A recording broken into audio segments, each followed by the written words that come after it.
വടക്ക് കിഴക്കൻ മേഖലയിലെ പരിവർത്തനത്തിന്റെയും വിവിധ മേഖലകളിൽ വിജയം നേടുകയും ചെയ്ത വ്യക്തികളുടെയും കഥ പറയുന്ന ഗ്രിറ്റ് ആൻഡ് ഗ്ലോറി പുസ്തകം പ്രകാശനം ചെയ്തു. വടക്ക് കിഴക്കൻ മേഖലയിൽ നിന്നും അന്യവൽക്കരണത്തിന്റെ വികാരം ഇല്ലാതെയെന്ന് അസം മുഖ്യമന്ത്രി ഹിമന്ത ബിശ്വ ശർമ്മ ഡൽഹിയിൽ നടന്ന പുസ്തക പ്രകാശന ചടങ്ങിൽ വ്യക്തമാക്കുകയും ചെയ്തു.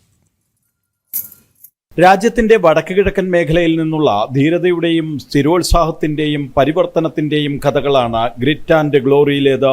സുരുചി പ്രകാശനാണ് അഭിജിത് ജോഗ് രചിച്ച പുസ്തകം പ്രസിദ്ധീകരിച്ചത്.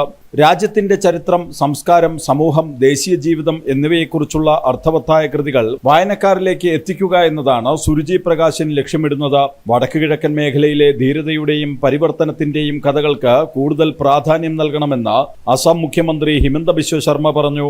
इस पुस्तक में मैंने जैसा पढ़ा, थोड़ा सा देखा,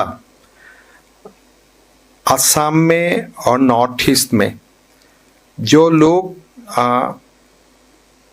बहुत ही निष्ठा के साथ संघ का काम किया, समाज का परिवर्तन का काम किया, उसका बारे में उल्लेख भी है.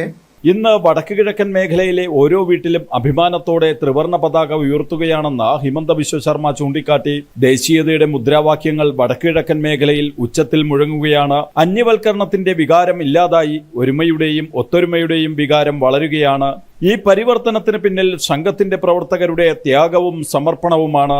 രാഷ്ട്രത്തിനായി ജീവൻ ബലിയർപ്പിച്ച മഹാന്മാർ ചെയ്ത ത്യാഗങ്ങളുടെ ചരിത്രരേഖയാണ് ഈ പുസ്തകമെന്ന് മുഖ്യമന്ത്രി ഹിമന്ത ബിശ്വ ശർമ്മ ചൂണ്ടിക്കാട്ടി. പാഞ്ചജന്യ എഡിറ്റർ ഹിതേഷ് ശങ്കർ മുഖ്യാതിഥിയായ ചടങ്ങിൽ സാമൂഹ്യ പ്രവർത്തകൻ ഹരിമാരുതി മിരാസ്താർ, രചയിതാവ് അഭിജിത് ജോഗ്, സുരുചി പ്രകാശൻ ചെയർമാൻ രാജീവ് തുളി എന്നിവർ പങ്കെടുത്തു.